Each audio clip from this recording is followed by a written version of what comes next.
I have signed that pledge, and you know I also hold you in high regard. But I do worry, though, about your approach and how it may not help us win in the Lower Mainland. As an example, a statement you sent to members said that we need energy infrastructure and not electric cars. This policy might appeal to some of our base, but at the expense of broadening our appeal. We need to think bigger and look at reaching out to new people, not creating false trade-offs. Do you not see that? Ellis, you have a minute to respond. I definitely see that, and thank you, Michael, for signing the pledge. But what I've also talked about is transition to a cleaner future. You can see it right now. We're barging in gasoline from Washington State. We're hoping that Trans Mountain Pipeline gets up and running again. The NDP are actually limiting people at gas stations for 30 liters of gas at every fill-up. These are people that are stressed about getting to doctor's appointments, getting to school, getting groceries. I mean, there is a clean future out there. Of course there is. But it's got to be transitional.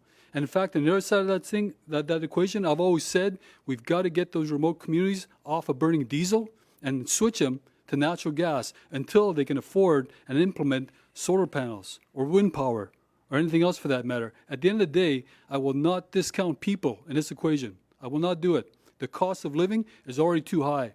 The stress is already too high. I will not take people out of the balance that I've always believed in for the last 17 years. Thank you, Ellis. Michael Lee, 1 minute to respond. Ellis, the concern is how do we win the next election? We need to continue to broaden our appeal. We've lost 40% of our vote share since 2001. As you know, I'm one of 5 BC Liberal MLAs out of 28 ridings in Vancouver, Burnaby, Surrey, and Richmond. We have to regain the ground in the Lower Mainland. Your message, which is no to electric cars, goes counter to how we need to continue to green our economy and our province. We need to lower our carbon footprint. You know, as a former minister, or the, not yet, as the former critic for the environment. There we go. As a former critic of the environment, that the way to reduce our GHG emissions is through a lot of impact in the Lower Mainland through mass transportation, transit lines, density, as well as encouraging electric vehicles and buses. So again, back to your statement, how can you say that there's this false narrative, which is picking a choice between emergency infrastructure, which is key, understood, resilient infrastructure, versus electric vehicles? Thank you, Michael. Ellis Ross, you got 30 seconds.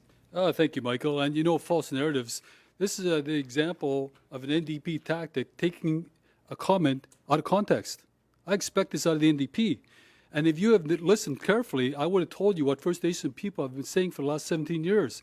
It's great that we're lowering our emissions here in BC, and we're doing better than environmental standards, but this is a global issue.